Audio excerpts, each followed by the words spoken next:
are driving a bus across it, being chased by evil man-bats. Green Arrow looks at Nightwing. Yeah, we're gonna die. And he asks him, what makes you think that? That's when we see Harley is driving the bus, fighting with Robin, and Croc is just along for the ride, informing everyone, I hate school buses. But don't you worry. Harley hits the gas pedal even faster, going towards the cliffside that is near them. They go barreling over it, and everyone is shouting, and Harley looks at us, the viewer, the reader. You know, reader, with your hands over your eyes. I'm amazed to think that in this brief oasis moment of frozen lucidity, amidst the tumult, that we're actually going to make it. We're definitely going to make it. I'm an excellent driver. And then Harley snaps out of it. Whose idea was this? Damien begins to shout out, Quinn! And Croc yells, Croc don't want to die! Then, out of nowhere, they stop falling and they just hover there. Plants come in out of the woodwork, grabbing each of them and yanking them out of the bus. Poison Ivy stands there, welcoming them to the green. Croc, in his infinite wisdom, informs her, I am also green. And Green Arrow chimes in, so am I! To which Nightwing responds with, I don't think you count, Green Arrow. Harley tries to talk to Ivy. They have a relationship. They're friends, and more than that. But Ivy ignores her, blinded by the new state of mind granted by the metal, because as she informs them, she can hear the doomed metal and the screams of the people. She's going to take this chance to expand her kingdom and allow the green to live. Except at that moment, Demon Starfire arrives and begins to burn everything. Nightwing is in shock that Corey is a demon, and Harley states the obvious. She's facilitating the escape of everyone. Nightwing tries to tell them all that they need to save Corey, but Robin agrees with Harley. Whatever happened to Starfire could also be affecting them. They need to complete their mission and save everyone. While Nightwing does argue, he also agrees and they escape, and they run right into the demon versions of the Suicide Squad and the Teen Titans. As Nightwing sees them all, Damian begins to panic that he lost his whole team. The cut on Nightwing's head begins to hurt, and the evil Damian leaps at him, telling him, I have a secret. The truth of what happened to Batman. Let me whisper it into your ear. While that is beginning, Harley holds her mallet up to Starfire. Let me ask you, what's stronger, an alien girl or a really big mallet? And of course, Starfire burns the mallet, leaving Harley to finish her sentence. Do tell. Green Arrow preps an arrow in his bow, looking at the Suicide Squad. An evil version of the Suicide Squad? I mean, what's the difference? That's when Ivy arrives, grabbing everyone and watching things burn. She isn't exactly happy that this is happening in her realm, which helps level the playing fields. The Gotham Resistance tries to flee and escape while Ivy creates the perfect distraction, and as they're going, the evil Damian begins to shout out, Tell them all the truth, Grayson! There's nowhere to run. He walks up behind them. You know the truth, Nightwing. Come join your brother. Give in to the dark metal. Croc leaps in, separating the Dark Damian from the group, being the guy in the middle. Shut up with your nonsense. All Croc, all Carnivore, eat your face! And Harley cringes. Croc's gonna need to get a more family-friendly battle cry. That's when everyone sees the floating metal ball again, and Croc shouts, Go! Run! Save Gotham! While he's being torn apart by Dark Damian. Harley watches him sacrificing himself, and as she begins to leave, she says, Oh, nuts, now I got the feelings. They continue to run from everything, and Nightwing finally fills everyone in on what he's been seeing. The Dark Robin, he's an evil Damian from a universe where he followed his Batman into the darkness. He's also been seeing their Batman sinking into the metal, screaming in pain. Nightwing and Robin stop. I'm sorry, Robin. I don't think we're gonna find him. I think he's dead. No, you're wrong! You're not his son, you wouldn't know! Damian, Batman's not dead! He's not. I'm sorry, Damian. And at that moment, the orb reveals where it's been leading them, to the side of Mr. Terrific. It's one of his T-spheres. He explains what's actually been going on. Before all of this, Batman tasked him with investigating an unknown region beyond the known multiverse. He knew that something was coming. They've all been encountering these cards on their journey through Gotham. The metal that they are made of is incomparable energy. They are what is changing the very physics of Gotham. There are 7 twisted and depraved versions of Batman, and the one running the show is the most frightening of them all. He enlisted the help of Batman's greatest rogues, presenting them each with a card and an opportunity to recreate Gotham in their image. Of course, they each took him up on that. As they begin to run to the end of the maze, Nightwing stops because of another vision. One of music and the same chords over and over, and he also sees something. A giant machine with the Teen Titans, Croc, and the Suicide Squad all connected to it like batteries, heading to the mountain. And Nightwing tells them, I know the plan. I could see it. They're using the cards to change people's vibrational frequencies so that the universe that we are in will tumble into the dark multiverse. They're trying to destroy everything. And Mr. Terrific tells him, it's already started on the mountain. There are hundreds of bodies strapped to it, being consumed by it. So the answer to this whole thing is simple. Stop the machine, save their friends and the city. They make their way to the machine and they find that it's walking through the city itself. And as they run towards it, Dark Damian lands in front of the good universe version of himself. I think it's time that you and I had a little heart-to-heart. On top of the machine sits Bane, now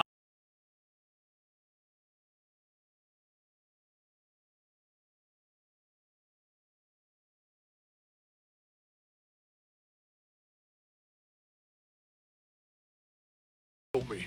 Kill us all. I've seen Barbados in the world that he's making. Kill me now. And that's when the music begins to blare as the Batman who laughs rides up on a hot rod with a gun attached to it and fire blowing out of the exhaust. See, out of all of the realms, this one might be my favorite. At least Bane is a man who knows what he wants. Right, Dr. Quinn? Harley is shot. Mr. B? It's good to see you again. I've missed you. See, in my world, you and we've actually ridden off together in the end. Isn't that right, Raven? Raven tells everyone to run. This Batman is full of nothing more than evil, and he leaps out of the car. That's because I couldn't find a good therapist to talk to. Harley thinks about it for a second, and then the little demon Robin show up dragging her off. Everyone begins to break out into a fight, and the Dark Damian begins giving problems to Damian and Nightwing. That is when Green Arrow pulls out one of the arrows that has the metal, and he fires it into the little demon child. The Dark Damian grabs Robin, throwing him in the way, and Green Arrow falls to his knees asking himself, what did I do? Bruce, I'm sorry, I failed you. Dark Damian begins to laugh. See? They all turn on you, brother. They can't be trusted. They never could. Now, come here so that I can tell you what I came to tell you before you bleed out. You see, the dark multiverse isn't a place where your worst nightmares live. It's also where your greatest hopes come to life. So here's the thing that no one wants to tell you, but I will. The Dark Knight to the Batman who laughs? Me? They call us father's greatest fears, but the opposite is actually true, brother. Look inside of yourself. You want his love as I did, and the truth is, I've never felt more loved and less alone than before. Robin thinks about it. We're all connected by the blood. And he shoves the arrow tip into the Dark Damian as it's jutting out of his back. Into the metal! There's a bzzzt boom sound as the Dark Damian is inked out of existence. And at that moment, the Batman who laughs tells them all, well then, let me show you what those cards can really do. And boom! The boom tube opens up with the dark metal Batman all holding the body of Cyborg wrapped up around them. Then there's a blaring light above the resistance and Dr. Fate appears out of nowhere. Stay back, nightmares of the dark multiverse! As Damian begins to call out that they have to find Batman, Dr. Fate grabs him telling him, your destiny is not here! And he warps him away. As they enter the Tower of Fate, Damian and Nightwing are frustrated because they didn't do anything. They didn't save Batman or Gotham or even their friends. And Green Arrow takes out that arrow and he tells them, no, but we did learn how to kill them. It's in the metal. These are the stories from the dark multiverse that should never be. Witness the rise of the Dark Knights.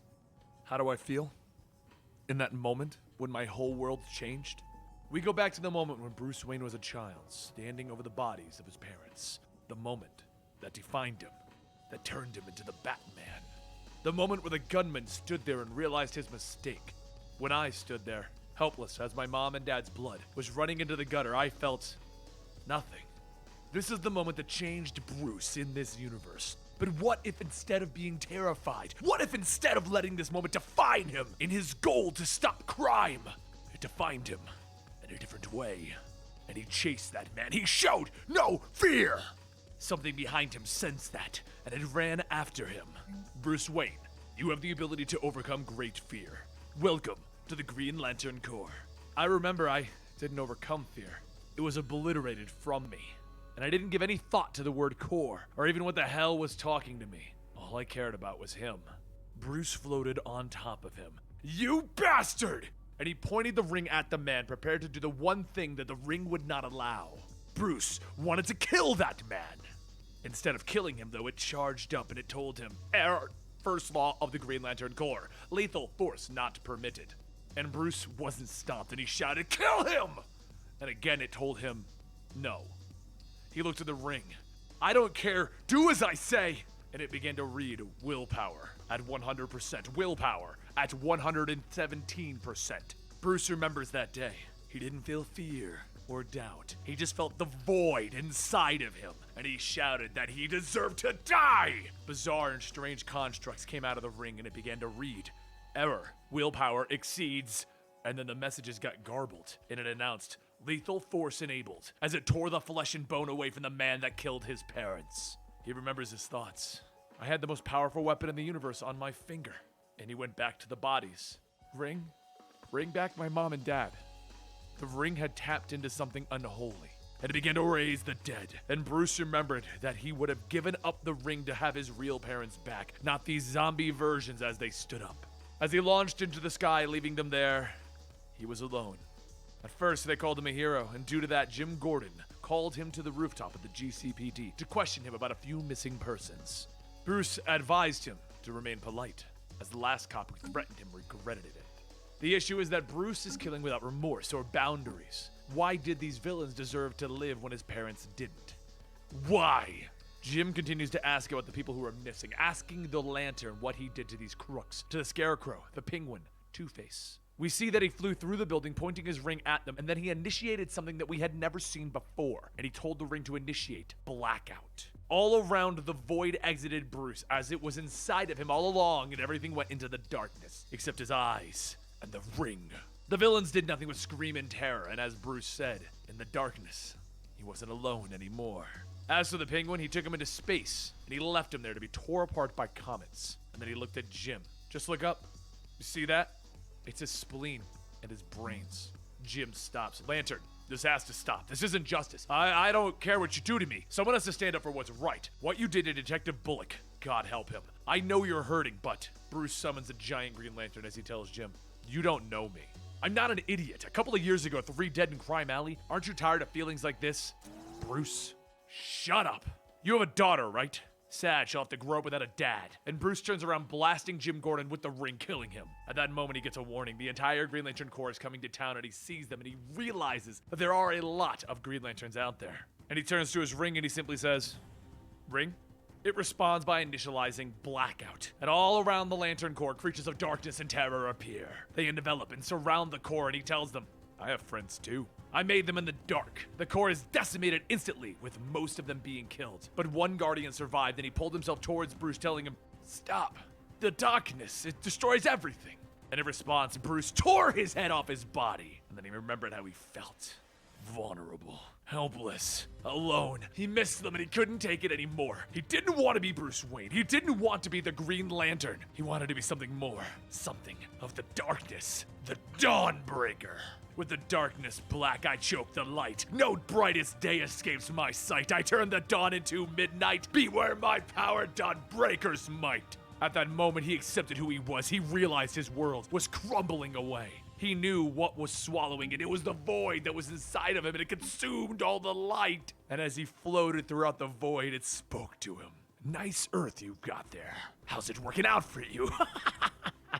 Call me the man who laughs, and I'm recruiting. This is Red Death, and that is Murder Machine, and you'll be fast friends, I'm sure. You have so many things in common. Revenge, justice, first names.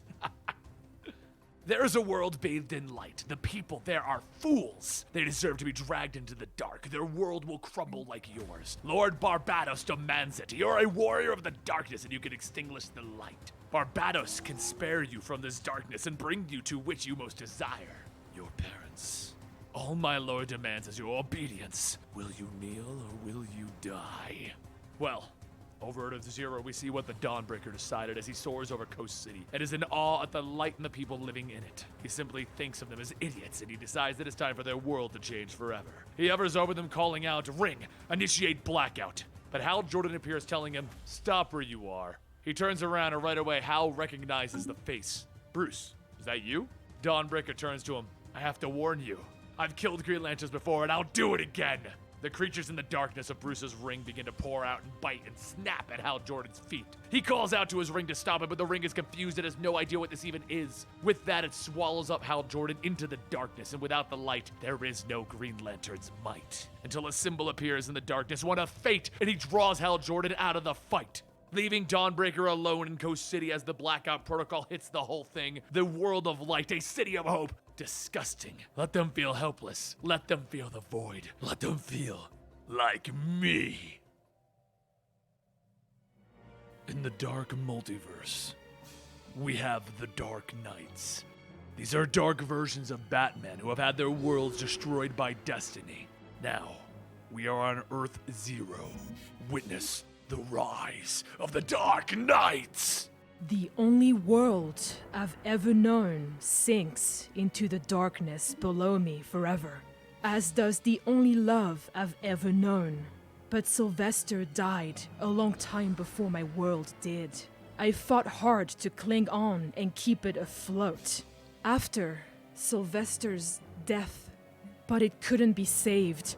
It's time to let go, to accept, and go up towards the light, the mocking light, the damned light, the surface. Protecting my world was an obsession that consumed me.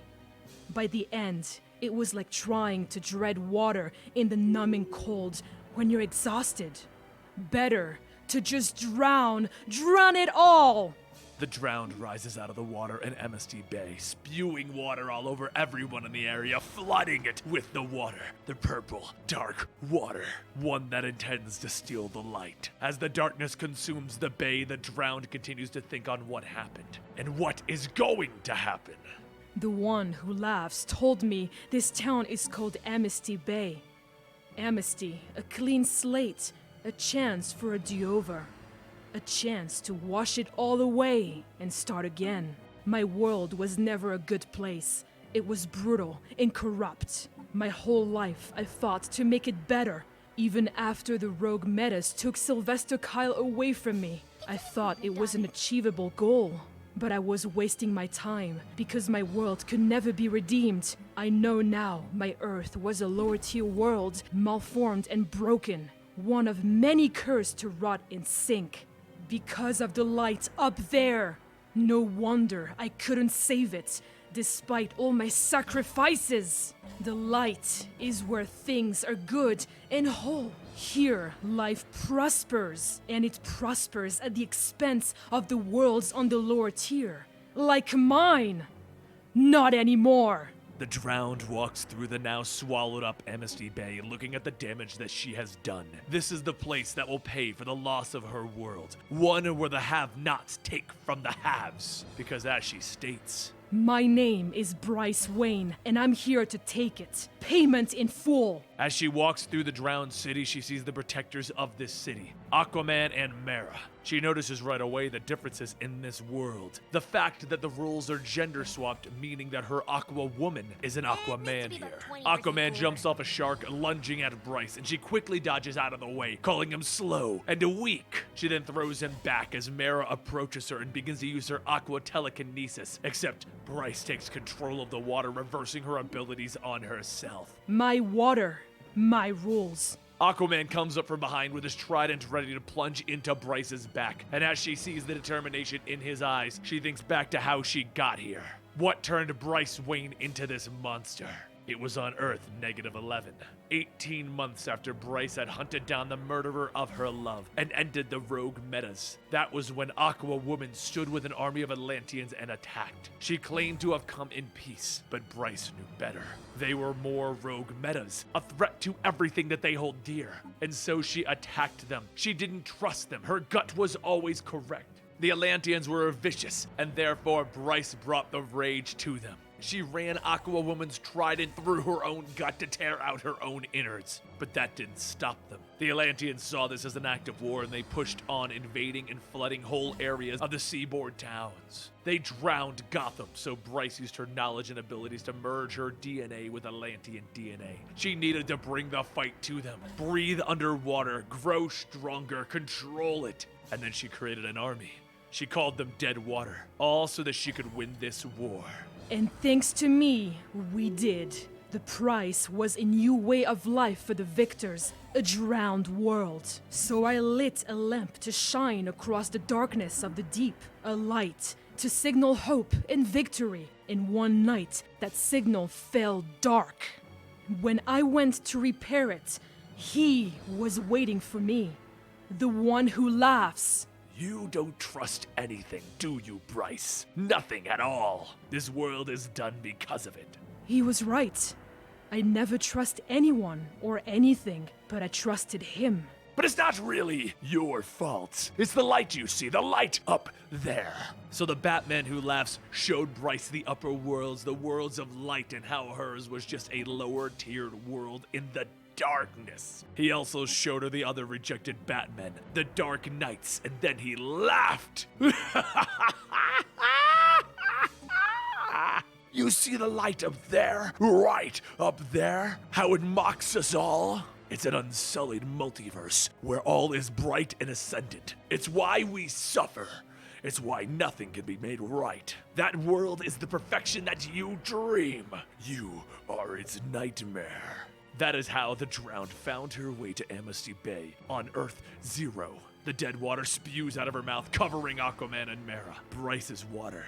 Bryce's rules. Aquaman calls out to Mera to warn the League, but Bryce grabs her by the throat, telling her that she's not going anywhere. She then puts the dead water into Mera, and her face begins to change as she screams. And once she stops screaming, she isn't Mera anymore. She leaves back to attack Aquaman as he panics, calling out, "What have you done to her?" But before Bryce can end this, a symbol appears overhead, one of fate and destiny. It removes Aquaman from the fight, and without her Aquaman to kill, Bryce turns on her symbol, her sight of victory. My Amnesty Bay begins here. I light my signal, my light, to show this world my intent. I'm going to drown it all, this whole world!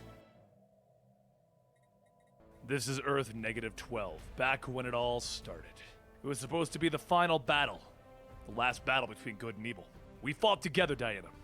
We thought it would be the end. If only we knew. The real war had just begun.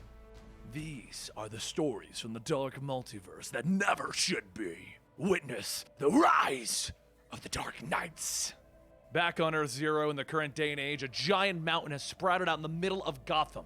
The being known as Barbados has invaded Earth Zero, the home of the proper Justice League. That story is in the playlist with the main members of the Justice League now missing. It is time for the US government to come up with their plan, and over in the Argus headquarters sits the heads of SHADE, the DEO, the Suicide Squad, and the head of the military, as they try to go over some kind of a plan that maybe they can agree on. But honestly, they don't have one, because it just boils down to dropping a large bomb that has been fused with sonic tech, chemo particles, and Kryptonian sunstones. But not everyone agrees with this plan, and they begin to argue. This is the heads of each of their departments, and they all feel that they could solve the problem themselves. But they don't get to argue for much longer as the alarms blare that there is an intruder. And in walks the Merciless, the Batman in the battle armor from the gods. He looks upon this world's generals, and he remembers what he lost in his world, and that he is here to claim this one. Look at them, playing war. Me, I've lived practically my whole life in it. I was only 8 years old when my war began, with a shot fired into a Gotham City alley. It began with an oath to myself that what happened to me would never happen again. An oath that I would wage my battle justly with rules, with mercy, unlike my enemy. What a fool I was back then. Everyone opens fire on the Merciless, but it just bounces off of his armor as he cares not for the weapons of man. He continues his self-reflection though. Their eyes shine with fervor and fear. They have a mission, a duty, just as I did years ago. I will show them the truth! And with that thought, he cuts into the ground in front of them, and the soldiers call out that it burns. Hearing their screams, I cannot help but think of my old rules, my code. And even I have an urge to spare them, like Diana urging me to stop. But that moment quickly passes, and I will give them valiant deaths. Clean deaths that only a sword can deliver. Deeper in the facility, General Lane hits the button for the bombs, and he sends them at the facility that they are all in. He doesn't want to clear Gotham, but he wants to clear the city that they are standing in to take out the Merciless. He doesn't care if he takes out the whole city with him. Steve Trevor grabs him, throwing him down, telling him, "You just signed a death warrant for a whole city." And Amanda Waller pulls her gun, telling Steve Trevor, "Stand down. It's just math and it's the job." The Merciless continues thinking back on his life. She loved a man before me. Trevor, an honorable soldier. He died in the early days of war. The Merciless then remembers back to when he was Batman, on his knees holding the now deceased Diana. It happened overnight. Ares forged a new helmet that magnified his powers 100-fold. It took us 2 years to get to the front line, and we vowed that we would kill Ares, destroy the helmet. We never expected to win, but we did at the cost of Diana's life. Batman looked at Ares in his memories without his helmet. "Ares, you're gonna pay for what you've done!" And with the fire of war in his eyes, Ares looks back at Batman. "Enlighten me! The fields of fire are littered with dead. All have fallen. Who are you to challenge the god of war?" Batman's hand reached back, and the very helmet that gave Ares his power was sitting there, right there on the ground. Diana warned me of its power, its ability to corrupt. But at that moment, I saw it. I saw the possibility if I took the helmet. I could wield his power mercifully, with restraint. For the first time in history, war would just be fair. With the codes and the rules, I would reshape war. Back in the current day Earth Zero, they're preparing to drop the bomb. Waller, Trevor, Bones, everyone in the war room is arguing over what they should do. Take out the whole city, spare everyone, kill the Merciless, or allow him to take them prisoner. And the Merciless just looks on. I stare at these so-called warriors in the war room. They fight like dogs because they can't protect themselves from my presence. You expect too much from them, Diana. You would expect them to band together, negotiate, compromise. I miss you. He remembers back again to his own origins after he took the helmet. You would have said that I was corrupted by the helmet in the months that followed your death, killing those that I showed mercy to before, my enemies and heroes who stood against me. I would say that I was purified, that my illusions were finally, rightfully stripped away with the helmet. My whole life I've been afraid of doing what I needed to do, afraid to give myself to the battle. The helmet showed me that my codes and rules were naive, that all that truly mattered was victory. And now I would finally take that for myself. I was storming Olympus when I heard his voice, like mine, but it chilled me to the bone. What the Merciless didn't know at the time was that this is one of the darkest versions of himself. The Batman who laughed. It's a losing war, Bruce. You're playing the game right, but the rules are stacked against you. Trust me, I've been reading up. You're never going to see the end of your glorious war. You'll never be able to build a final world from the ash, or prove to Diana in the end that this scorched path was right. In a matter of minutes, this world will cease to exist, and if not for all of the explosions, you would have already felt its tremors. You lie! That helmet of yours let you peer into the hearts of man. Now, I might not have a heart, but you can sense who I am, can't you? You know that this isn't a trick. You know that I speak the truth. And you know that I wouldn't be here if I didn't have an offer to make. Your war here is over, but a greater war is on the horizon. You've lost so much, Bruce, to prove your way was right. So let's prove it to everyone once and for all. I had nothing left to lose, so I followed him. A new battleground. For here is the truth, Diana. The truth that the helmet teaches. There is no war between good and evil, right or wrong. There is only the war for survival, and it is a constant and total. In the red, the weakest feels the teeth in the back of its legs, and in the green, the hungry vine creeps towards its neighbor. Our worlds were weak compared to this one, the one above. Together we would conquer it, wage war against our fate, against those that would call us nightmares. I kept my eyes on him when we arrived, as I could not look at you. Meanwhile, the team with the bomb dropped it onto the city, and there was a massive explosion, coating the whole area. Once everything was destroyed, there stood one monument, one new leader. A throne in which the Merciless sat, and at his feet kneeled the previous leaders of the government. Now they see the truth. Their precious weapon only makes me stronger. It feeds my hunger. With this helmet, I could make them fight for my amusement. But that would be merciful, and instead I'll make them watch as I conquer their world. You warned me of its power. Warned me that once I put it on, I'd never be able to take it off. I love you, Diana, and I'm sorry. Sorry that you tried to take it away from me.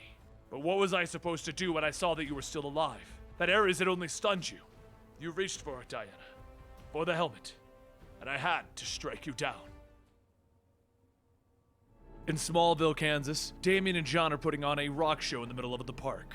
Watching this show are Bruce Wayne, Diana Prince, Lois Lane, and Clark Kent. Bruce takes a moment to thank his friends for being there for him, helping him fight against his worst fears brought to life, for helping him defeat Barbados and the evil Batman that had invaded this planet.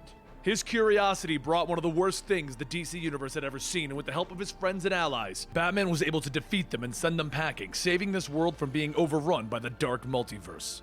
Diana tells Bruce that they get it, but you know, Bruce, you need a better writer for those non-brooding moments, those touchy-feely times. Bruce smirks, okay. I might not be the most eloquent, but at least it was from the heart. I went for it, right? Then everyone sees blood forming on his t-shirt, soaking through, showing the bat symbol. Clark calls out, Bruce, you're bleeding. And he tells him, Carpe diem. The hand of Barbados bursts through Bruce's chest, grabbing Clark as he calls out, not again! Then a giant Barbados crawls out of Bruce holding Superman. We beat you! We beat you! You only beat me because I let you. You see, you haven't won anything. I let you live. I wanted you to see this. Riding up from the fires nearby are the Dark Knights, twisted versions of Batman from across the dark multiverse whose sole purpose is to destroy the universe and claim what remains as their own. The only truth, Superman, is that this is the end. Barbados yells as he pierces Superman, sucking out his energy. Except this time, Wonder Woman is there to save him, pull him out of the contraption that he is stuck in. He looks around at Metropolis, seeing everyone is in the form of Doomsday, Superman's worst enemy. They've all been changed by the Devastator, a version of Batman that perfected the Doomsday virus and spread it across Metropolis so that no one could ever be hurt again. Wonder Woman explains that she knows what he is doing. He's been defeating Barbados over and over. Well, it's all been fake, Superman. Barbados has been using our despair to fuel the tower. We've been tied up for 7 days, ever since the invading force walked on this Earth. Superman asks her, where are John and Lois? Diana tells him that Lois was changed into one of those Doomsday creatures, but she saved John. So Superman looks at her. Where is Barbados? Diana tries to stop him, but Superman flies at top speed to the location to find a twisted and horrific enemy. A version of Batman shrouded in a cloak with snakes that appear to have the Joker's head surrounding him. At his feet are people whose energies are being drained, leaving them as skeletons, wanting more. And a booming voice, the one of the villain in question, asks, do you see Clark Kent? Just as with Smallville, in the end, all roads lead back to the dark. The darkness envelops Superman so that he can't see anything, and then he hears Batman's voice calling out to him, followed by the fist of the Devastator as he punches him. The origins of this Batman are in another video, but suffice to say, he has merged with Doomsday, containing the power of one of the beings that can kill Superman. The punch launched Superman into Gotham, where he landed in Crime Alley, and outsteps the Batman who laughs with his Jokerized Robin children. Superman looks at him. If you're Batman, then there has to be good in you somewhere. The Batman who laughs, whose origins are in another video, tells him, Clark, that's exactly what you said before I killed you and your family on my worlds. Then the Devastator appears again, spearing Superman and pummeling him. Every Dark Knight begins to arrive, from Red Death to Godkiller to Murder Machine and the Drowned, all here to kill the Superman of this world and stop their greatest threat. When suddenly the symbol of Dr. Fate appears and outruns the Flash, grabbing Superman and running him back inside. They run between the fates and the threads of reality until they arrive in the bar. The Oblivion Bar, where all of the survivors are currently hiding. Flash, Hal Jordan, Aquaman, and Wonder Woman are all here from when Dr. Fate picked them up at the end of the Dark Knight's origin stories. All are in the playlist linked down below, but after they were all separated, here is where they arrived, to come up with a way to win in this day. Superman looks around at his defeated friends, wondering what happened, and Nightwing steps forward, telling Superman, it's simple, we lost. Nightwing, Robin, Green Arrow, and Harley Quinn are all from the Gotham Resistance storyline. And they have the answer, which they discovered in that storyline. The one that involved Jon Snow, Nightwing, and suffice to say, winter came. Nightwing explains the Dark Knights are too powerful. Then we need to fight them, Superman says heroically. And Nightwing tells him, Green Lantern tried, Flash tried, Cyborg was lost when he tried, and to Teen Titans and Suicide Squad, they're both gone. Green Arrow steps up. But this metal, the nth metal, hurts them. We found it in Gotham. We just need more. So Dr. Fate steps up. There are pieces of nth metal still floating around that we can recover. Steel's helmet, Plastic Man's egg are 2 pieces. And Mr. Terrific confirms it, that the egg is vibrating at the frequency of nth metal. Using this, he can track the other pieces beneath Atlantis, in deep space, in the center of the multiverse. Wonder Woman decides that they'll split up, with some of them taking the metal-sensitive people to each location to track the nth metal. They will go to the location in space. They will go to Atlantis. But when she says that, Aquaman tells them that he can't go there. It's inaccessible. While Hal and Arthur begin to argue over the laws of Atlantis and his place, Mr. Terrific tells them that he is getting a third reading, one from within the dark multiverse. Superman steps up. That's Batman. He's the key to all of this. We need to go back and get him. Batman kept saying something in my dreams, something that didn't quite track. It means that he's alive. Everyone, of course, wants to know why something that Batman said in the dream means that he's alive. So Superman explains that when the Trinity formed, Batman, Wonder Woman, and himself had a code, a private SOS. It's the alphabetical Trinity. And he said, Carpe diem. It could be him reaching out through the dreams. Nightwing tells him that he felt something too. Batman was trying to reach out when they were in Gotham. But I say that we stay here and fight. Robin calls him a bastard, but Nightwing explains as much as he loves Batman, they need to save this world, or there is nothing for him to come back to. Besides, they only have 3 metal-sensitive people. They would need 4 if they're going to go into the dark multiverse. Then one of the Jokerized Robins appears and is stabbed into the wall as Deathstroke steps forward, and Wonder Woman tells them, "This is our 4th. His armor and his sword are crafted from promethium." So we have Dr. Fate's helmet, Steel's helmet, Plastic Man's egg, and Deathstroke's weapons, each able to track a metal signal, and with that they are able to get the weapons to defeat the Dark Knights. Since the location of the Oblivion Bar has been obviously revealed as a Jokerized Robin appeared, everyone begins to feel the rumble of the Dark Knights arriving, and everyone splits up and Dr. Fate sends them on their journeys. Wonder Woman takes Kendra and Dr. Fate to the Rock of Eternity at the center of the multiverse, while Mr. Terrific and Hal Jordan take the Plastic Man egg to deep space. Aquaman and Deathstroke make their way to the bottom of the Mariana Trench, and Superman takes Steel and the Flash to the Fortress of Solitude, where the tuning fork that Batman put there is still located, the one that allows them entrance into the dark multiverse. As they prep the device, Flash asks, "What does Carpe Diem even mean?" And Superman explains that the code is simple. It's based on their names. If Superman was in trouble, he would call D and B for Diana and Bruce. Diana would call B and C for Bruce and Clark. And Bruce would call C and D for Clark and Diana. So Carpe Diem is his way of calling out. The Flash is a little iffy on that, but he helps Superman anyway, and they run at the right frequency at top speeds to open up the door. Superman flies through it, crossing between dimensions, and he hits insane speeds, thinking to himself that this is it. He has solved the whole thing. There's no way that this could be a trap. As he exits into the vast, dark multiverse to see all of the drained Supermen bound to a massive tower, and they begin to grab and pull him down, calling out that they've been waiting for him. He then hears it. Bruce asking why he came here. Why is it that he showed up after he warned him? At the start of the dream, Damian and John played the reverse of the code. It was the only way to get the message out. D and C notes. He was trying to warn Superman not to come here. Barbados needed Superman to complete the circuit so that he could sink the world into darkness. This was all a trap to get Superman attached to this giant battery. Meanwhile, back at the Fortress of Solitude, a message was shot out by Cyborg, the same Cyborg that has been missing ever since the murder machine arrived and stole his body. He manages to get it out to the League, Flash, Hal, Aquaman, and Diana. They are out of time. The Dark Knights are here and they're coming for them. Weird-looking boom tubes begin to form across the galaxy, sucking in the League members, leaving the others to find the metals. Hal, Diana, and Aquaman are all grabbed and removed from their teams. But back at the Fortress of Solitude, Flash and Steel stand there as their window opens up and out drops Murder Machine and Devastator. Steel looks at them. "You know, I've never really liked Batman." And Flash looks at him. "Well, you just gotta get to know him, and you're about to get 2 chances." Murder Machine quickly disables the suit that Steel is wearing, and then Devastator destroys the tuning fork that allows access to the dark multiverse, with plans to rebuild it. Flash panics, realizing that Superman and Batman are now trapped on the other side, and Steel tells him to get out and find help. So the Flash takes off at top speed with a crack-a-boom! But the whole thing was a trap that the Flash would run into their boom tube, which spits him out into Central City. He sees Iris and Wally old and aged by the Speed Force storm, and then as he's reassuring them that he'll save the day, the ground beneath him splits open and he falls into a cave. Everyone in the League is in one of these caves. Hal, Aquaman, Diana, and Flash, and the voice of Bruce reassures them. Everything's gonna be alright. It's gonna be okay. Flash asks if he's here to help, and Bruce tells them, "I am. Let me get the light." They all realize that they're in bat caves, each built by a Dark Knight to destroy their enemies, and the voice continues. "But it's not the Bruce that we know. It's the Batman who laughed. I know I'm not exactly the Bruce that you're hoping for, but I'm Bruce. We all are. Let me remind you of a story that we all have in common. On my world, I developed a way to eliminate the League, and then they found out and they were disappointed in me. I betrayed their trust. It was a dark time for the League, but in all honesty, it's not the worst that I could do. So imagine 7 Bruce Waynes putting their heads together. What horror we would be capable of if we were to, say, develop separate murderous bat caves meticulously designed with each of you in mind. So I hope you appreciate our work, because you're all going to die here."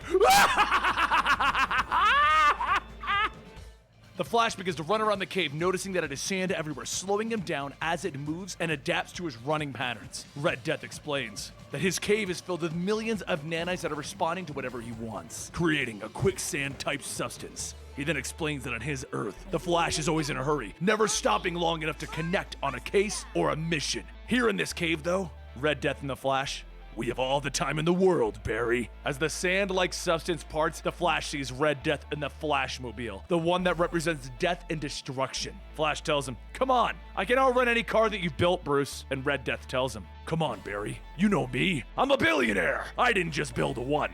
With that, the sand rumbles again, showing multiple cars and bikes, and the race begins. Meanwhile, in the depths of the oceanic Batcave, Aquaman calls out to the drowned, show yourself! She does so, riding in on a massive beast, a sea creature. Aquaman asks the drowned, you think that your revenge on me will bring back those that you loved? And he uses his aqua telepathy on the sea monster. But it doesn't seem to work as the drowned asks him, do you not recognize your love? Don't you recognize Mara? And Mara, the sea monster, charges in to devour Aquaman with a shocked and horrified look on his face. Meanwhile, in the Batcave built around ancient gods and worn weapons, the God Killer stands before Wonder Woman. They lock arms and Wonder Woman calls out that no matter his power, he is still Bruce Wayne, and he will not defeat an Amazon warrior. He then flings her to the ground using her own moves against her, and she is just in shock and awe. She is left in disbelief. Who taught you this? I would die before I taught you that move. And he approaches her.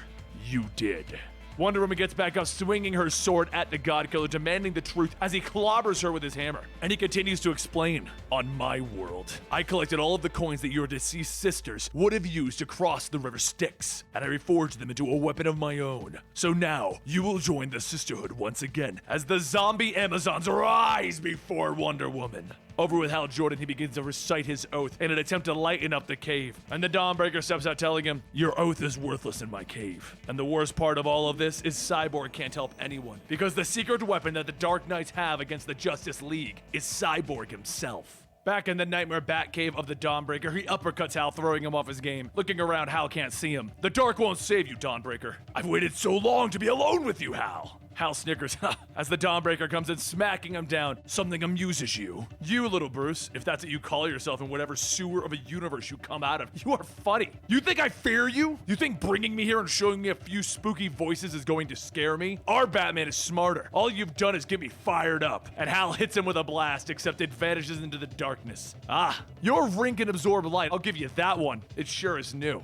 Ring strobe. With that, Hal's position is blocked by a flashing light that the Dawnbreaker's ring is having problems absorbing. He begins dodging the Dawnbreaker's moves as he taunts him, telling him, I've killed Kyle, Guy, John, and even some of the Guardians. No one was enough to stop me from avenging my parents' murder. What makes you think that you can, Hal? Because, Bruce, and with that, Hal appears with a giant construct battlesuit, smacking Dawnbreaker down. You can never fly with me. He begins to throw him down again. This is for Guy. And then he tosses him into the ceiling. And Kyle. And then he crushes him again. And John. And with that, Dawnbreaker vanishes into the darkness again. Hal begins to float around looking for him. You stepped up to the mic with your emo crap, but I'm here to rock. Then by all means, Hal, play! So Hal cuts off his strobe effect and allows the willpower to grow, to boom, to become him. And he explains, my ring, Dawnbreaker, this one wasn't given to me. I made it, forged of my own willpower. I don't wear it, I am it. I blew up Warworld. I came back from the afterlife and rescued gods. And now, I'm gonna burn you out.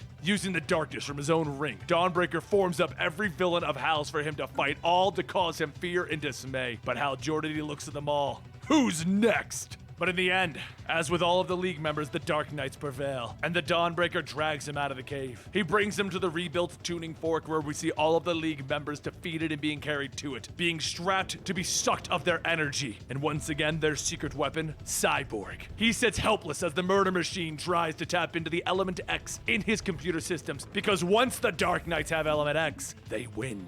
And where is Cyborg? He's in his own mind, trapped there trying to battle against Murder Machine's programming. But there's something else in his systems, something that maybe the Dark Knights weren't planning on. The Mother Box, a device born of Apocalypse, Darkseid, and the New Gods. This device seemingly has unlimited amounts of power and can do anything from teleport you across the multiverse to turning you into a god. Cyborg's core programming was built from a Mother Box, and now it is warning him that he needs to stop fighting the Mother Box programming. He has to allow it to absorb him, to become the true multiverse warrior that he is meant to be. He just needs to remove his human side and accept all of the Mother Box. Become the multiverse's guardian. The entire multiverse is at stake if the Dark Knights win. And Victor Stone begins to wonder if this is what he should do, if this is his fate, until another voice can be heard. Someone calling out to him, Don't do it, Victor. Listen to me. My connection to you won't last long, but you can't give up, Victor. I've been watching you, and you feed off of your own failures. Build on them. The Dark Knights want you because of the Mother Box, but you having the Mother Box isn't what makes you special. It's your heart. Don't give in. Don't give up. I'm here for you. Victor thinks about that voice, and he considers merging with the Mother Box, and then he simply says, ping. Out at the tuning fork, the Alfred protocol begins to fade away as the Murder Machine's connection is broken and fading. Because behind them they hear, boom! You wanted to dismantle me for the element X. Motherbox wanted to erase me and become me. But you know what? I'll always be Victor. And now, Dark Knight, you have to deal with Cyborg 1 million, baby. And I need my team. With that, he frees the Justice League members, breaking Murder Machine's protocols even further. Murder Machine looks at him. Cyborg is using his connection to the Motherbox to draw his power directly out of the multiverse. The League all begins to prep up. And now you have to fight us because you tried to ambush us. And we don't fight alone. The music begins to blare with the Batman who laughs asking, what is that music? Cyborg lets the energy flow. I'm blasting my theme song through my speakers. I'd play it whenever I wanted to get the team pumped up when the ball was at the 1 yard line. He smiles at the Dark Knights. Hike! They all leap into battle against the Dark Knights as the Batman who laughs reminds them, each of these Batmen defeated the entire League in their world, so this League doesn't stand a chance. But as the League is pushing back the Dark Knights, Cyborg reminds them that winning the game isn't about having a strong team on the field. It's about a strong bench. And with that, Dr. Fate, Deathstroke, Mr. Terrific, and Kendra all warp in through a boom tube to the battle. They continue to battle as Dr. Fate tells Cyborg, everyone is free. We should leave while we still can before we get captured again. But Cyborg tells him, hold up, I gotta find the person who helped me. He looks around and he sees Raven, trapped in a cage, and he tells her, I came for you. She looks up, with sadness in her eyes. Please tell me you didn't give in to the Mother Box, Victor. Please tell me you were you, because if you did, if you resisted, I have hope. You're a lot stronger than you think, Raven, but let's get you out of here, because together, clearly, you and I are stronger. He pulls her out of the cage and he embraces her in the middle of the battle. Hal looks over. All right, are we done with the hugs? And Aquaman follows up. For once, I agree with the Lantern. Cyborg pulls everyone close and tells them, my new multiversal upgrade allowed Raven to talk to me, but it also showed me what these Batmen are. Ghosts of dying worlds. They aren't Batman's fears, they are his regrets. You have to know, Dark Knights, that what Barbados promised you isn't possible. You can't bring back dead worlds. So the Batman who laughs steps up. Then perhaps Master should give you his sales pitch himself. Then above them all booms Barbados himself. All roads lead to darkness. Cyborg holds up his hand, activating a boom tube. Then we're taking a detour. He sucks the team into the hyper-time space between the multiverse, but it only works for a second before depositing them back out on Earth. Wonder Woman steps up. Since the Dark Knights are looking for us, let's use this time wisely and get back to finding the pieces of the metal. And Cyborg tells her, hang on, I'll take Flash and Raven. I've got an idea for a Hail Mary pass. We're gonna hack the multiverse. As everyone heads off on their missions, the Batman who laughs closes out our tale. Even on this world, the Justice League needs a Batman to help them find hope in the darkness. To know that they can win. I'm glad that I could be that Batman for them. They believe that they have a chance, and now the Justice League are unknowingly spreading your darkness across the universe, Barbados. Shouldn't they know by now? All roads lead back to Barbados.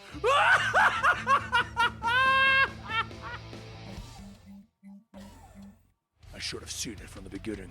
I should have seen through the bright colors, those friendly eyes, the Boy Scout grin. I should have known what you were doing to me and what you were doing to all of us. You told us all to love each other, to tear down the walls that kept us from trusting each other. We wanted to believe you. We wanted, more than anything, to believe that the strongest man in the world was there to save us, that we could let go of our fear and hope again. And then we see in the snow the Devastator, a version of Batman that's been injected with the Doomsday virus, and right now he has crushed Firestorm, Wally West, and both Simon Baz and Jessica Cruz. As the Devastator is crushing Lobo, he continues to think back on his thoughts of Superman. Because while everyone thought Superman was hope, they were wrong. I remind myself that this isn't my world, our world, but I see the same echoes everywhere I look. Barbados tasked me with a crucial mission, to retrieve the cosmic tuning fork underneath the Fortress of Solitude and bring it to Gotham City. If you're just now joining us, Barbatos is the being that started the incursion of the dark multiverse into the proper DC universe. He's leading the invasion, and the tuning fork is a device that Batman held that allows people to go into the multiverse. The heroes came here to stop Devastator, treating the Fortress of Solitude, the location of the tuning fork, like it was hallowed ground. But Devastator took them all down one by one. Now, with only Lobo standing, he takes a swing, telling the Devastator, "I'd hate to see what your Robin looks like. You don't impress me, Lobo. You depress me. On my world, you are one of the most fiercely independent and dangerous beings in the universe, and here you stand with compassionate fools." The Devastator throws the hook into Lobo's chest and he begins to spin him around over his head. "The rot goes deep in this sick, sad world, doesn't it? I'm here to burn it out of you." And he throws Lobo into the sun. Hope is like a virus, Clark. It forces people to let their guards down. It blinds them until they can't fight back anymore. But this isn't the first place that the Devastator went. He went to Metropolis the day before this, where he ran into Lois Lane of the Daily Planet. He shook her hand with the intention of spreading something known as the Doomsday Virus, which infects and changes people into Doomsday monsters. Lois looked at Bruce as he was changing into Doomsday and asked him, what did he do on his world? He replied as Devastator, telling her, "I made it so that he can never hurt me again. I need you to listen to me, Lois. I wanted to do what I never could on my world. I wanted to save you from him." That's when we see exactly how it went down on Earth -1, the world where Batman became infected with the virus. He remembers it so vividly because it was one of the most frightening moments, as no one knew how it had even happened. Was it a solar storm that altered Superman's mind? Was it Darkseid or Mr. Mind or a new type of kryptonite? Something turned him against everyone. The superheroes spent weeks trying to find the answers because they knew in their hearts that this destructive force that was killing everyone couldn't be Superman. He was the best hope. He was the best of them. He would never tear down buildings with his bare hands for sport. They tried and they tried to save Superman, and it wasn't until he killed his own wife and child that Batman finally realized they had to stop Superman. As he stood over Batman with the kryptonite spear laying nearby and blood coming out of his mouth, he looked at him. "I never understood how the other Leaguers would stand in the shadows talking about how you could beat me, Bruce. I can split you in half. I can freeze you with a breath. I can break every bone in your body. And what do you have? A spear? Do you understand how weak you all are to me? Yes, damn it, I do. And now, you won't hurt me again." It was at that moment that Batman injected himself with the Doomsday Virus, changing himself into the one being that could kill Superman. He worried that he would stop in the end, that he wouldn't kill Superman because they were friends. But as the bone armor formed around him, his heart hardened, and it felt great to pummel the Man of Steel. He breathed kryptonite gas into Superman's mouth, and the bone shards all jutted out of his body, killing him. The kicker is that he could have used this virus to save the whole world, give it to everyone to protect them from Superman, but in the end, it was too late. Most of the world was dead and gone. And that's when a certain other evil Batman arrived. The Batman who laughed. There's something so satisfying in hearing that particular death battle, isn't there? I think we all know a few ways to bring the big blue Boy Scout down, but we never really think that we'll have to use them until it's too late. You're from a broken planet that was never meant to be, but I want to give you a second chance. This whole place, it's going to crumble away into cosmic nothing in the next few minutes. What if I told you that there's a world where everyone still loves and trusts Superman, where they think that he's going to save the day no matter what happens? And what if I said to you, the great big plan meant showing everyone what he really is? Back on Earth Zero in the current day, the Doomsday Virus is beginning to jump from person to person in Metropolis. Then Supergirl, Superwoman, and Guardian all arrive. Supergirl looks at this Doomsday Batman, telling him, "I don't know what you are, but you're in Superman territory." He responds by throwing Supergirl into Superwoman, and the battle begins, but Lois takes this chance to run back to her apartment that her, Clark, and John all live in. She has a son to think about. She shows up with a hoodie to hide her face as she is changing into a Doomsday Lois, and she sees him watching the battle with the Super Family and Doomsday. But before he can jump in, she tells him to go into the room in the back. It's their panic room, and it will seal so tight that Superman himself can't even get in. And then, she locks herself on the outside of it. All of Metropolis is turning into Doomsday, and so is she. Superman will hurt no one again. And so this brings us back to the Fortress of Solitude, where Devastator has destroyed everyone protecting it, and he's walked in. He picks up the tuning fork, jumping into the sky, moving it to Gotham, where the next stage of Barbatos' plan can begin. The very foundation of reality is about to be torn asunder and be broken. Because of the Dark Knight's worlds are doomed, so should this world. It should be broken.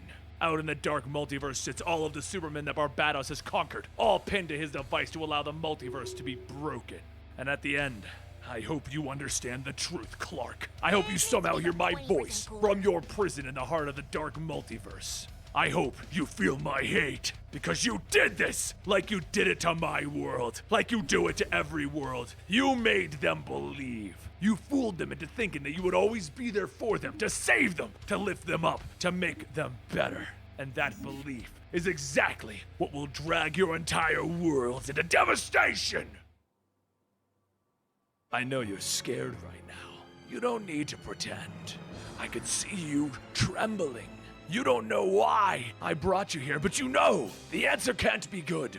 And you're right, it's not. In front of us is the Batman who laughed, a man with the face paint of the Joker and a spiked helmet obscuring his eyes. He is clad in leather, and a table full of cards lays out in front of him. You really thought you had it all figured out, that you knew every combination in the deck, and it would thrill you every time that you were right. When a hand came down in a familiar pattern, in a familiar story, about an outsider who could see the good in us all, about how we all have the power to fight for what's right, or how we can all overcome our darkest moments. But this isn't any of those stories. There are familiar parts, but they're all in the wrong places. There's nothing more frightening than when all of the cards lay out on the table just right, and then another card comes and changes the story. There's no way to know what's going to happen next. So, let's tell you the story of how this twisted Batman came into existence. And this story, it begins on Earth -22. On this world, Gotham is burning with explosions going off everywhere, and one insane man, is standing over Batman looking down at him. As an explosion goes off yet again, he speaks. Which one was it, Bats? Mercy Hospital? Or maybe Gotham General? It's hard to keep the chaos straight this late in the game. Batman is on his knees, bound up and bleeding. He's also not replying. Oh, come on. You have to get into the spirit of this kind of thing. I made sure that the drugs wouldn't affect your mind and just paralyze your body. Batman struggles to get out some words. Look, I know this must be very hard for you. It's hard on both of us. Do you have any idea how many charts you need to coordinate to systematically kill an entire city? Well, I guess you wouldn't, because that's your one rule, isn't it? No killing, you and your pals. Like good old Jim Gordon. Right at the end, I heard him telling you over the radio to bring me and buy the book, Batman. And when I finally got to him, he understood. I saw it in his face, in his eyes. You know, before they dissolved. He called for his girl in the end, but it was hard to hear as his jaw was melting. But I understood. You see, Batman, you and I, we need to evolve. No more by the book. I burned that thing. I just want to find the breaking point. It has to exist, Bruce. I know it does. He kicks over Batman, throwing on his coat and pulling out a pistol as a couple with a young child is presented in front of him. Oh, look at that. It's a young family heading back from the theater. Batman struggles. No. And Joker takes aim. Oh, I know what happens next. And he shoots both of the parents in the face. He then takes a knee beside the girl. Welcome to the brand new Gotham. Tears begin to flow down her face, and then her eyes go wide and her frown turns upside down. A grin with a pale white face, and he laughs, and she laughs with him loudly as she runs off into the city. We then see a line of families and children, and they're all being forced to walk to the Joker so that Batman can watch this happen over and over again. And that's when it happens, the moment that Batman finally breaks. He uses everything he has to stand up, breaking his bindings, and he shouts, Joker! The Joker grins at him. Never! I'll never stop! Batman jumps on him, forcing him to the ground as he begins to punch him repeatedly over and over with blood flying into the air. But in the end, Batman doesn't kill him. You still don't have it in you, do you, Bruce? Do you? No, it's gonna be you and me forever! So Batman grabs him in a chokehold, shouting, Stop! And as he does, he breaks the Joker's neck. With one twisted, final grin on his face, he has nothing more to say except for a green gas coming out of his lungs. 2 days passed, and all of the poor children that were infected by the Joker's gas are being kept in a warehouse as Batman and Superman look over them. Batman explains that he's doing everything in his power to ensure that they find a cure, while the doctors say that they are all beyond saving. It's not possible. Batman believes that no one is beyond saving. Superman turns to him, telling him, I'll administer the cure myself. This afternoon, one of the psychologists tried, but one of the children bit into her throat. Batman thinks on that, and then he chuckles, just a little. Ha! Superman turns back to look at him, and Batman stops himself. I'm sorry, that wasn't funny.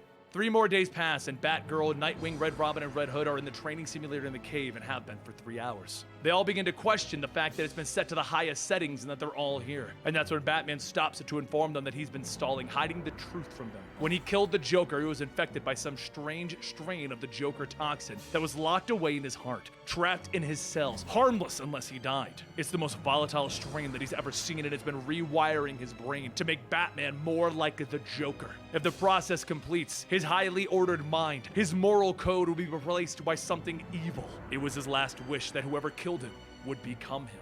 All of the Bat family explains that they want to help Bruce. They want to figure this out. They could do something. And he smiles.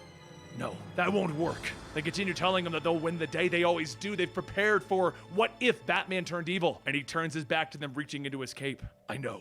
That's why I brought you all here. Because you would be the first to notice if something went wrong with me and be able to stop it. And I'm sorry, but I can't allow that. So I did something you weren't prepared for. He turned around with 2 automatic weapons, shooting all 4 of them with a twisted grin on his face. 1 more week passes and we go to the Watchtower where the entire league is dead on the ground. Wonder Woman, the Flash, Red Tornado, Martian Manhunter, all dead in a bloody mess, with Superman being the only survivor, but his eyes affected by something. You know, I've been thinking a lot these last few days about the man that I once was. I just walked through the Justice League trophy room and it struck me how many weapons we've gathered over the years. I remember how I justified bringing them here. You thought they should all be destroyed, but I pushed. I wanted to know how they worked. And I do, Superman, how to operate doomsday machines that can level entire cities in seconds. But now my mind is right, and I wanted to use them. I wanted to use each and every one of them on you. But why, Bruce? Why did you do this? Because I wanted to, Superman. Hell, I'm disappointed that I could only do it this once. Do you realize how many ways I know how to kill you? Superman looks at him.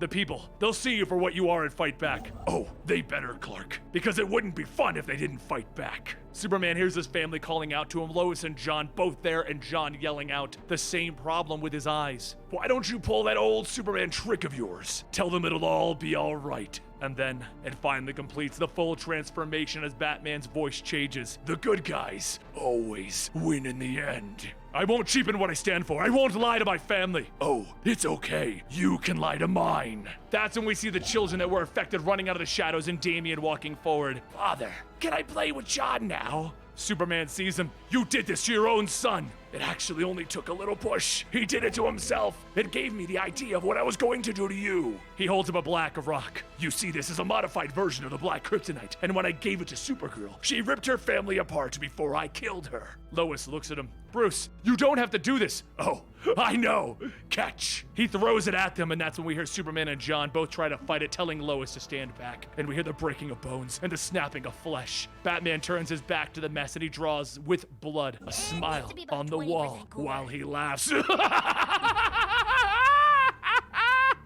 He goes on to tell the story of how the armies fought against him, but every time he would win. He would figure out how to fight back, and once the world was ash under his feet, it felt right, like he had served his greater purpose. Barbados then stood before him, offering him more. The dark multiverse, the light multiverse, the main DC universe, where the heroes have hope and stand together. Batman Who Laughs sits in front of a banged up man, explaining these stories after all of these events. He's been telling him each of the dark multiverse stories, and he struggles to talk through the bandages. But this Batman laughs. The heroes are nearly dead already. Their cities have fallen. This whole world has begun to sunk into the infinite dark below. How could it get worse? What else could we have up our sleeves? You want to see, don't you, what we have planned next? But you're terrified of what it might be. Let me show you. They're coming. Every nightmare the multiverse has ever had. They're armed and ready for the invasion, waiting for the door to be opened. When I was Bruce Wayne, I thought that with enough preparation I could always win. I was trapped in an unwinnable war of refusing to see the answers right in front of my face. You need to adapt, and to adapt, you need to be able to laugh away your restraints. You see, the Batman Who Laughs is a Batman who always wins!